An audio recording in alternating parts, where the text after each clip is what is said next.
पवित्रा एकादशी। पहले तो यह जानना पड़ेगा पवित्रा एकादशी क्या है। याद रखना, पवित्रा एकादशी जो है ना, वो पुष्टि भक्ति मार्गीय वैष्णवों के लिए, पुष्टि भक्ति मार्गीय वैष्णवों के लिए बहुत बड़ा पर्व और त्योहार है। क्यों? क्योंकि पुष्टि भक्ति मार्ग का और पुष्टि के प्रभु के गुरु रूप में प्राकट्य का सबसे बड़ा दिन है। पुष्टि प्रभु का गुरु के रूप में प्राकट्य का सबसे बड़ा दिन है। यही श्रावण शुक्ला एकादशी की मध्यरात्रि को भगवान रसिकेंद्र शेखर श्री कृष्णचंद्र अपने लावण्यमय स्वरूप के साथ मध्यरात्रि को अपने प्रिय भक्तों के भगवान के साथ किस प्रकार संबंध हो, उस चिंतन के अंदर विराजमान श्रीमद आचार्य चरणों की चिंता का निरसन करने के लिए प्रकट होकर के सर्वप्रथम जगत गुरु महाप्रभु श्रीमद वल्लभाचार्य चरण को उस गद्य मंत्र के द्वारा दीक्षित किया और आपको समझाया कि इस मंत्र के द्वारा आप अपने जीवों को मेरे साथ संबंध कराइए, मैं उनको नहीं छोड़ूंगा। तो सर्वप्रथम याद रखिए, श्री ठाकुर जी का प्रागट्य पवित्रा एकादशी के दिन श्री महाप्रभु जी के सन्मुख हुआ और आपश्री ने सर्वप्रथम श्री महाप्रभु जी को इस गद्य मंत्र का दान दे करके आद्य गुरु तो स्वयं श्री ठाकुर जी बने। और यह बड़ा महत्व का दिन है और उसी दिन से यह पुष्टि भक्ति मार्ग का प्राकट्य हुआ, इसलिए पुष्टि भक्ति मार्ग का प्राकट्य है। और श्री महाप्रभु जी को आज्ञा दी तो श्री महाप्रभु जी ने सुंदर दूसरे दिन यानी पवित्रा द्वादशी के दिन सर्वप्रथम श्री दामोदर दास अरसानी जी को उस गद्य मंत्र के द्वारा प्रभु के कृपा पात्र वैष्णव सिद्ध करा।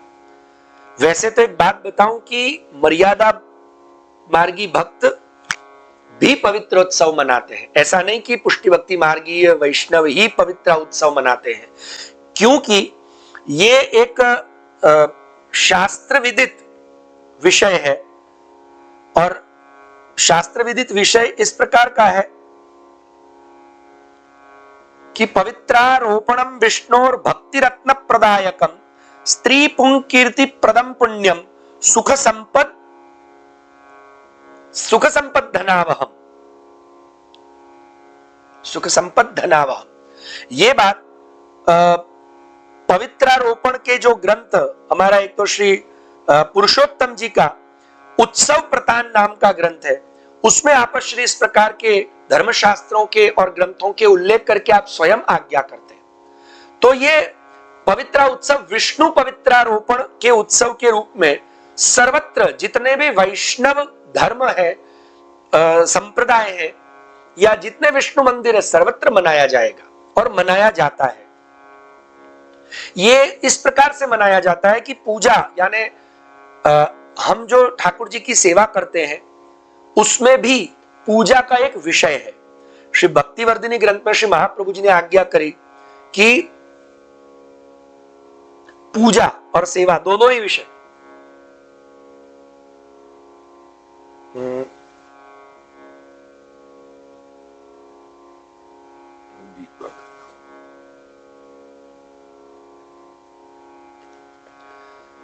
तो पूजा का चक्र यानी हमारी नित्य सेवा के विषय में और मर्यादा मार्ग में पूजा के एक चक्र में एक वर्ष जब पूर्ण होता है, तब इस सुंदर पवित्र एकादशी के दिन, जैसे हरेक का एक वर्ष होता है ना, ब्राह्मणों का वर्ष रक्षाबंधन राखी पूर्णिमा के दिन होता है, इसलिए रक्षा पूर्णिमा को श्रावणी भी कहते हैं। और ब्राह्मण सब अपने यज्ञोपवीत बदलते हैं और श्रावणी कर्म करते हैं, उसको श्रावणी कर्म कहते हैं। और पूरा प्रकार है, सारे ब्राह्मण विद्वान बैठ करके यज्ञ आदि करते हुए यज्ञोपवीत बदलते हैं। क्षत्रियों का वर्ष दशहरे के दिन पूर्ण होता है और इसीलिए दशहरे के दिन वो अपराजिता देवी के साथ अपने यंत्रों की अपने यंत्र यानी शस्त्रों की, उनके यंत्र क्या है? शस्त्र, उनके शस्त्रों की पूजा करते।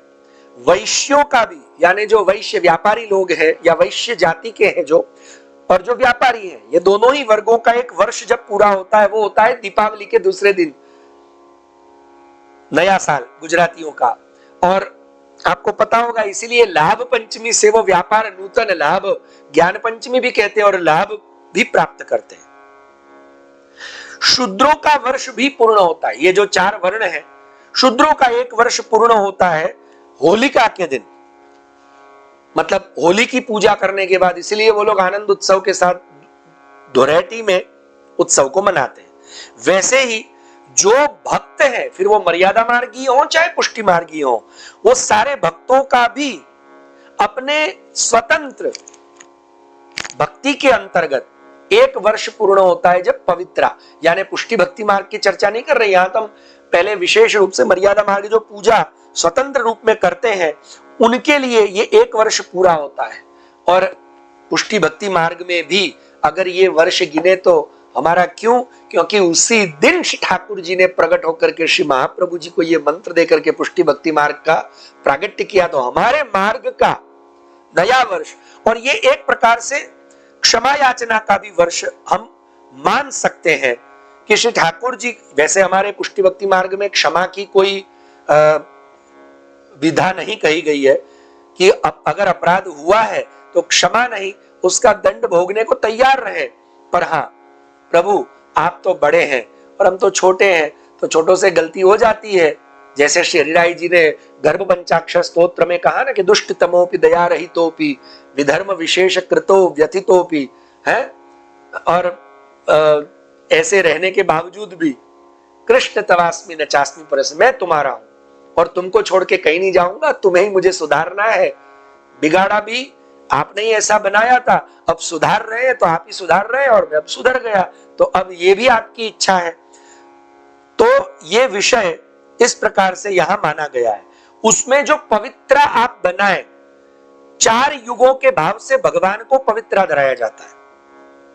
पर अभी चूंकि हम कलयुग में हैं और कलयुग में सूत का पवित्रा, वैसे हर रोज नए वस्त्र ठाकुर जी को धराने चाहिए। हम तो धरा नहीं सकते हैं, ये भी एक भाव है, हम धरा नहीं सकते हैं। अब ऐसा करने जाएंगे तो फिर ये भक्ति मार्ग राजाओं का मार्ग हो जाएगा कि जिसके पास अधिक पैसा है, जो रोज नित नया वस्त्र बनाने श्रृंगार बनाने का सामर्थ्य रखे, तो नहीं करा सकते। और इसीलिए वर्ष के दिन कितने हैं बताइए? 360। और इसीलिए 360 भारतीय गणना अनुसार बता रहा हूं, 360 तार का पवित्रा बनेगा। और वो कैसे बनेगा? तो कि 3 तार को एक करते हुए, ऐसे 3 तार को पहले एक करें और फिर उससे 360 तार का एक पवित्रा बनाए। उस पवित्रा के भी कुछ माप हैं, याद रखना। हर एक के उसके अंदर 10, 12, 14 और 16, ये पुरुषोत्तम जी ने ही अपने ग्रंथ में बताया है। जो हम गांठ लगाते हैं पवित्रा, पहले हमने 360 तार श्री कृष्ण शरणम मम करते हुए लकड़े पर या ऐसा पट्टा बनाए लकड़े का जिसमें कीली हो, और आपको कितना लंबा चाहिए उस प्रकार से आप कीली रख करके आप बनाए, और बनाने के बाद उसको पहले ऐसे ऐसे करके ठीक कर ले। ठीक करने के बाद उसके ऊपर, उसके अंदर फिर गांठ लगाए। तो गांठ लगाए वो याद रखना सम संख्या की गांठ लगनी चाहिए, विषम नहीं, यानी 11, 15, 17 ऐसी नहीं, किंतु 10, 12, 14, 16, 18 ये सम संख्या। तो इस प्रकार का पवित्रा सिद्ध करें, और ऐसे 2 पवित्रा एक साथ सिद्ध करें सूत के। अब आप सफेद सूत का धागा लाए तो 360 तार का जो पवित्रा बनाया उसमें आपने 10, 12, 14, 16 इस प्रकार से आपने गांठें लगाई, और वो कमल के मणके जैसा वो बन गया पवित्रा। तो ये 360 दिन के 360 सूत के वस्त्र भी आपने भावनात्मक प्रभु को समर्पित कर दिए कि प्रभु मैं तो, जैसे बलि राजा के प्रसंग में आता है भागवत जी में, विंध्यावली ने कहा ना कि क्रीडार्थमात्मनमिदं त्रिजगत कृतं ते, और वहां पर हमारे पूर्वाचार्यों ने, हमारे गुरुजनों ने, टीकाकारों ने समझाया कि यही भाव है जो वैष्णव ठाकुर जी को राजभोग धराने के बाद तुलसी दल पधराता है ना, कि मेरा सामर्थ्य तो तुलसी दल है, बाकी तो आप आपका ही अंगीकार कर रहे हैं। वैसे ही ये भावनात्मक 360 दिन के आपने वस्त्र अंगीकार कराए, तो ये करा करके ध्यान देना। जैसा अभी एक प्रश्न आया कि कल का मुहूर्त क्या है, तो मैं मुहूर्त के विषय में समझा दूं कि अगर एकादशी के दिन प्रातः काल के समय में भद्रा है तो श्री ठाकुर जी को भद्रा में ये कार्य नहीं करना चाहिए। क्यों? क्योंकि उसमें करने से वो कार्य शुद्ध नहीं रहता, और जिसके प्रति वो कार्य कर रहे हैं उसकी सुखाकारी नहीं सदती।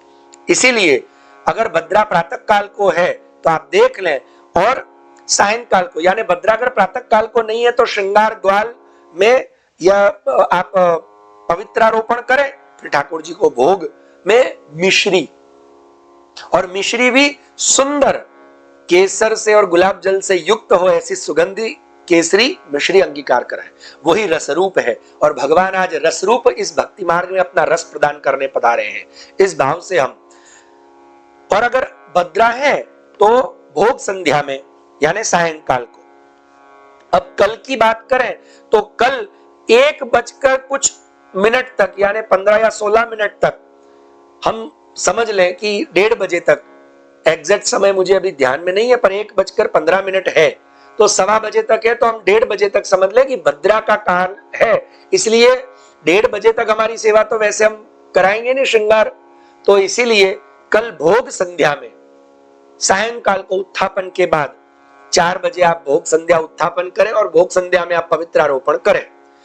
अब दूसरी बात ध्यान रखना कि सूत के पवित्रा कलयुग के भाव से, उसके बाद रेशम के, उसके बाद सोने के तार या चांदी के तार के। अब आपके पास सोने चांदी के तार के भी इतना सामर्थ्य नहीं है, तो जो सोनेरी झरी आती है और रूपेरी झरी आती है, तो ये क्या है? रेशम के द्वापर के भाव से, चांदी के त्रेता के भाव से, और सुवर्ण के सतयुग के भाव से, फिर आपके गुजराती, फिर माला के, इस प्रकार के अनेक, और अंत में लच्छा और लट्ठा पवित्र, इस प्रकार के अनेक पवित्र आप धरा सकते हैं। अगर ये आप नहीं धराते हैं तो क्या होगा? तो इसी ग्रंथ में श्री पुरुषोत्तम जी बताते हैं, एक रामार्चन चंद्रिका नाम के ग्रंथ में प्रयोगसार में एक कथा बताई गई है कि पवित्रो नाम नागो वासुक्य वरज दिव्य शतवर्ष तपस्या।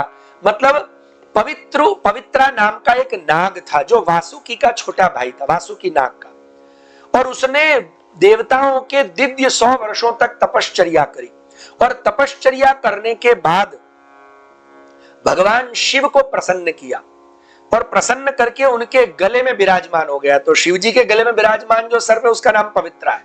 तो प्रसन्न होने के बाद शिव जी ने एक वरदान और विशेष रूप से दे दिया कि जिस प्रकार मैंने, मतलब आराध्यारोप्य पूज्यायै देवतायै पवित्रकम, यह आज्ञा करी, जैसे मैंने तुझे अपने गले में माला के रूप में धारण किया है ना पवित्रा, वैसे पवित्रा एकादशी के दिन, मतलब अपनी भक्ति का वर्ष पूर्ण होने पर जो भक्त, जो वैष्णव, जो साधक अपने प्रभु को पवित्रारोपण नहीं करेगा, उसके पूरे वर्ष के जप तप होम स्वाध्याय भक्ति का सारा पुण्य फल तुम्हें प्राप्त हो जाएगा, और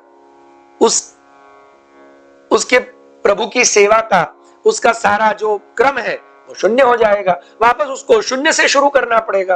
और जो व्यक्ति अपने प्रभु को, प्रिय प्रभु को अपने घर में अपने हाथ से सिद्ध करके पवित्रा धराएगा, उसके जीवन में प्रभु की कृपा निरंतर बनी रहेगी। जैसे मैंने तुझे गले में माला के रूप में धारण किया है, वैसे उसको प्रभु अपने चरणारविंद में, अपने कंठ में, अपने कृपा से आप्लावित करके उसी प्रकार का सुख प्रदान करेंगे।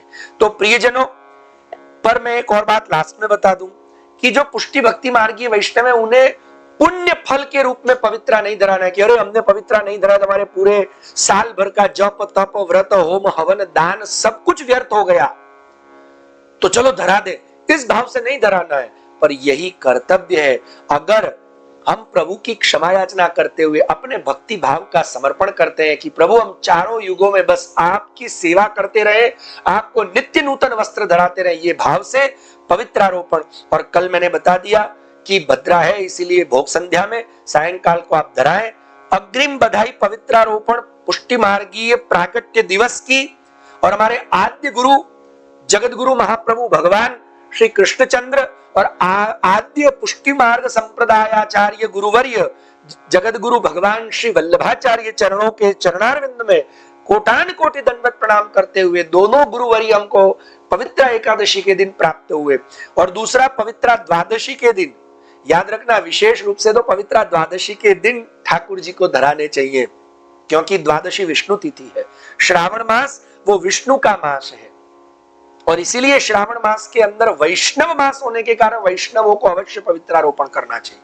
तो अब आज्ञा करते हैं कि पवित्रा द्वादशी के दिन भी हमारे आद्य गुरु, जैसे पवित्रा एकादशी के दिन हमने आद्य गुरु जगत गुरु भगवान श्री कृष्णचंद्र को पवित्रारोपण किया, वैसे ही पवित्रा द्वादशी के दिन हमारे आद्य संप्रदायाचार्य वर्य गुरुवर्य जगत गुरु महाप्रभु भगवान श्री वल्लभाचार्य चरणों को आप पवित्रारोपण करें। तो हरि गुरु में कोई भेद न होने से, ये पवित्रारोपण करने से आपके ऊपर श्री कृष्णचंद्र और श्री महाप्रभु वल्लभाचार्य चरण की महती अनुकंपा बनी रहेगी। नहीं तो आपके जीवन के सारे कर्म धर्म सत्कर्म सब व्यर्थ न हो जाए। बस यही शुभ भावना के साथ आज हम अपने इस वक्तव्य से विराम लेते हुए आप सभी को अग्रिम पवित्रा एकादशी की खूब खूब अनेक बधाई हो। श्री वल्लभाधीश की जय, श्री गोपीनाथ जी परम दयाल की जय, श्री गोसाई जी परम दयाल की जय।